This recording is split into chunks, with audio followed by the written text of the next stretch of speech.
بسم اللہ الرحمن الرحیم۔ السلام علیکم دوستوں، کیسے آپ سب؟ امید کرتا ہوں خیریت سے ہوں گے۔ میں امام علی آپ سبھی کا حیدری اسٹڈی پوائنٹ یوٹیوب چینل پہ خیر مقدم کرتا ہوں۔ LT گریڈ اردو کے سلیبس کے مطابق لگاتار کلاسز آپ لوگوں کو دستیاب کرائی جا رہی ہیں۔ 12 کلاس آلریڈی ہو چکی ہے۔ پچھلی کلاس میں ہم نے غزل کے بارے میں پڑھا۔ غزل کیا ہوتی ہے، غزل سے متعلق کچھ اقوال اور غزل سے ریلیٹڈ کچھ امپورٹنٹ MCQs بھی حل کرائے۔ آج ہم اہم غزل گو شعراء کو پڑھیں گے، تو ان میں سب سے پہلے ولی دکنی کو آج پڑھا جائے گا۔ ولی دکنی، ان کو اردو کا چوسر کہا جاتا ہے، اردو شاعری کا بابا آدم کہا جاتا ہے۔ یہی باقاعدہ طور پر پہلے صاحب دیوان شاعر ہیں، حالانکہ ان سے پہلے محمد قلی قطب شاہ نے بھی دیوان مرتب کیا تھا، اور محمد قلی قطب شاہ اردو کے پہلے صاحب دیوان شاعر ہیں، لیکن باقاعدہ طور پر جو صاحب دیوان شاعر ہیں وہ ولی کو مانا جاتا ہے۔ جب ان کا دیوان 1719 میں دلی آیا تھا تو باقاعدہ طور سے دلی میں اردو شاعری کا آغاز ہوا تھا۔ تو چلیے جانتے ہیں ان کے بارے میں۔ ان کا نام کیا تھا؟ ولی محمد تھا۔ ان کے آباء و اجداد گجرات میں مقیم تھے اور وہاں سے ہجرت کر کے دکن کی طرف آئے اور آ کے دکن میں بس گئے۔ بعض لوگوں کا خیال ہے، اب بعض لوگ میں کون؟ جمیل جالبی، وہاب اشرفی، احتشام حسین، سیدہ جعفر، یہ لوگ مانتے ہیں کہ ولی اورنگ آباد میں پیدا ہوئے۔ کب پیدا ہوئے؟ 1668 عیسوی میں۔ ان کی تاریخ وفات سے متعلق بہت کچھ تضاد ہے۔ کچھ لوگ کہتے ہیں کہ 1707 عیسوی میں ان کا انتقال ہوا، بعض لوگوں کا ماننا ہے کہ یہ 1720 عیسوی میں انتقال کیے، اور بعض لوگوں کا ماننا ہے کہ 1720 سے 1725 کا درمیانی حصہ ہے، اس میں ولی کا انتقال ہوا۔ بہرحال ولی کے والد کا نام کیا تھا؟ شریف محمد تھا، اور ولی کے استاد تھے شیخ نور الدین، یعنی ولی نے شیخ نور الدین سے اکتساب فیض کیا تھا۔ ولی سے متعلق ایک بات پوچھی جاتی ہے کہ انہوں نے دلی کا سفر کب کیا تھا، کس کے زمانے میں کیا تھا، کن سے ملاقات ہوئی تھی؟ تو 1700 عیسوی میں، ہجری بھی پوچھ سکتا ہے، 1112 ہجری میں انہوں نے اپنے دوست سید ابو المعالی کے ساتھ دلی کا سفر کیا تھا، اور دلی میں ان کی ملاقات سعد اللہ گلشن سے ہوئی تھی۔ اس کے زمانے میں، اورنگزیب کے زمانے میں یہ دلی آئے تھے۔ ٹھیک ہے، دیکھیے یہاں پہ اورنگزیب کا جو زمانے کا آخر ہے وہ 1707 تک ہے، اور اورنگزیب کے زمانے میں یعنی کہ 7 سال پہلے 1700 میں آئے، تو اس لحاظ سے یہ پتہ چل رہا ہے کہ اورنگزیب کے زمانے میں آئے۔ یہی پوائنٹ ایک بار LT گریڈ میں اتر پردیش لوک سیوا آیوگ نے پوچھا ہے کہ کس کے زمانے میں ولی دلی آئے تھے، تو اورنگزیب کے زمانے میں آئے تھے، لیکن آپشن میں اس نے چالاکی یہ کیا تھا کہ اورنگزیب نہ لکھ کے عالمگیر لکھ دیا تھا، تو اورنگزیب کو کچھ لوگ عالمگیر بھی کہتے ہیں، تو اس لیے لوگ کنفیوز ہو گئے تھے۔ تو یاد رکھیے گا، ولی اورنگزیب کے زمانے میں دلی آئے تھے، اور ان کی ملاقات سعد اللہ گلشن سے ہوئی، تو سعد اللہ نے ولی کو 2 مشورے دیے۔ اب 2 مفید مشورے کیا کیا دیے؟ ایک یہ کہ دکنی الفاظ کا استعمال کم کرو اور ان کی جگہ فارسی کے شعری الفاظ کا انتخاب کر لو۔ دوسرا مشورہ یہ دیا کہ فارسی شاعری میں جو مضامین پہلے سے موجود ہیں نا، انہیں اپنی زبان میں ادا کرو۔ ٹھیک ہے، تو یہ مشورہ دیا تھا ولی نے، ولی کو سعد اللہ گلشن نے۔ ان کا دیوان کب دلی آیا؟ 1719 عیسوی میں۔ 1719 میں جب ان کا دیوان دلی آیا تو دلی میں اردو شاعری کا باقاعدہ آغاز ہوا، اسی لیے ان کو اردو کا پہلا باقاعدہ صاحب دیوان شاعر مانا جاتا ہے۔ ولی نے اپنے کلام میں ایک ہم عصر فقیر اللہ آزاد کا ذکر کیا ہے۔ ولی کا ہم عصر شاعر فراقی تھا، جس سے ولی کی ادبی چشمک تھی۔ چلیے یہ پوائنٹ تو میں نے بتا دیا، آگے بڑھتے ہیں۔ محمد حسین آزاد نے ولی کو اردو شاعری کا بابا آدم کہا ہے۔ یہ تو آپ جانتے ہی ہیں کہ اردو شاعری کا بابا آدم کون؟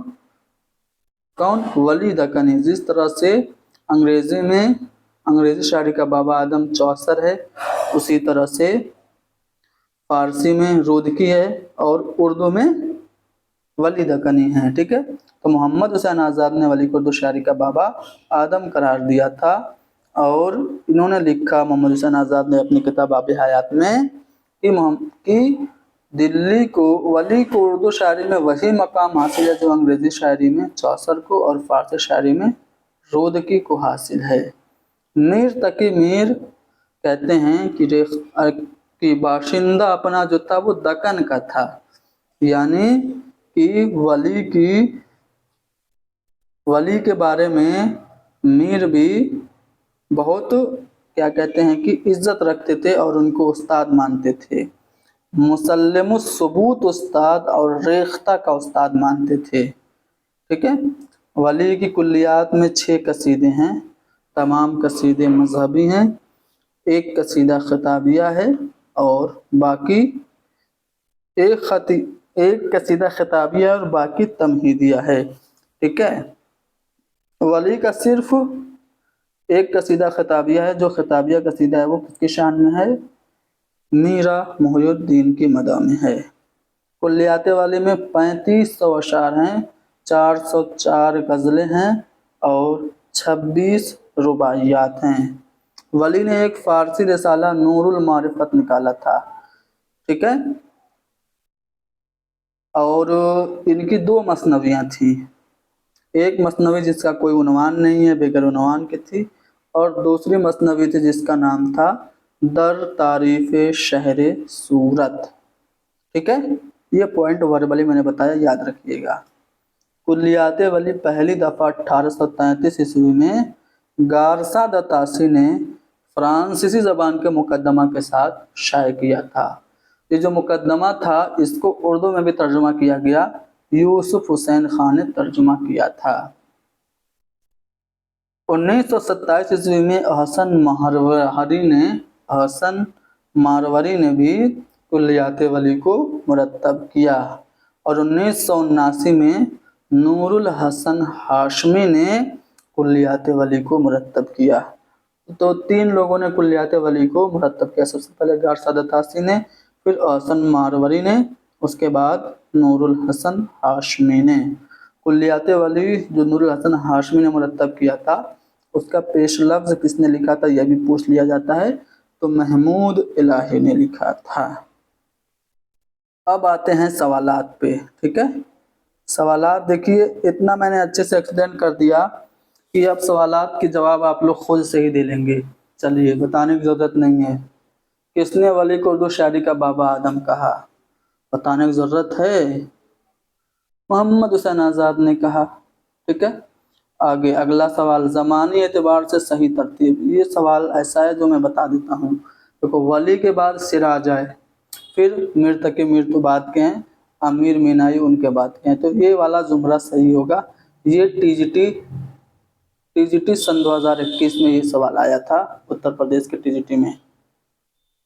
یہ سوال جو آیا تھا وہ جی آئی سی لیکچرر میں آیا تھا کہ ولی اورنگ آبادی کس کے عہد میں دوبارہ دلی آئے؟ تو یہ آئے تھے عالمگیر آپشن میں ہے، ٹھیک ہے۔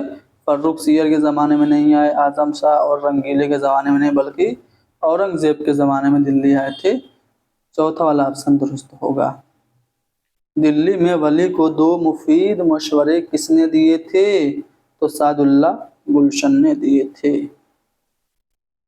ولی کے دیوان کا قلمی نسخہ کے شہر میں ہے۔ دیکھیے یہ پوائنٹ میں چاہتا تو آپ کو بتا دیتا اسی سمے جب ہم تھیوری والی پورشن پڑھ رہے تھے، لیکن میں چاہ رہا تھا کچھ ایسا بھی تو سوال ہو جو آپ آبجیکٹیو کے مادھیم سے جانیں، کیونکہ بہت زیادہ سارے اگر کوشچنس جو 1 لائنر میں تھے جو پوائنٹ، انہیں کو اگر آبجیکٹیو بنا دیں تو آبجیکٹیو دیکھنے کا آپ کو فائدہ ہی نہیں ہوگا۔ اس لیے یہ سوال ایسا ہے کہ آپ لوگ اس کا جواب بتائیں گے۔